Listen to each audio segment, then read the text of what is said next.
ఏదైతే ఈరోజు మన జనసేన పార్టీ అధ్యక్షుల వారు ఏదైతే కమిటీ ఇచ్చారో ఆ కమిటీకి నేను నాకేం జరిగిందో పూర్తి వివరణ ఇవ్వడం జరిగింది.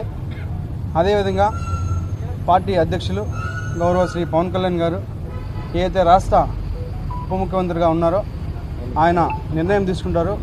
ఆయన నిర్ణయం తీసుకున్న తర్వాత నేను మళ్ళీ మరొక మారి ప్రెస్ మీట్ పెట్టి ఇంకా పూర్తిగా క్లారిటీ ఇస్తా అని చెప్పి మీడియా మిత్రులందరికీ తెలియజేస్తాను. మరొకసారి ఇప్పుడు కావచ్చు, ముందు కావచ్చు,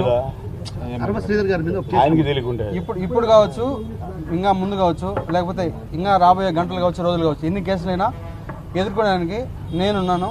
నేను ఎదుర్కొంటా. వాళ్ళు 100 కేసులు పెట్టినా కూడా నేను వాళ్ళు క్లారిటీగా విత్ పెన్ టు పెన్ ఇప్పుడు ఏదైతే కమిటీకి ఇచ్చానో అదే విధంగా నేను మళ్ళా కోర్టుకు కావచ్చు, లేకపోతే ఇంకేదైనా కమిటీకి కావచ్చు, చట్టపరంగానే నిర్ణయాలు తీసుకోవాలని చెప్పి నేను ఈరోజు మీ మీడియా మిత్రులందరికీ తెలియజేస్తాను.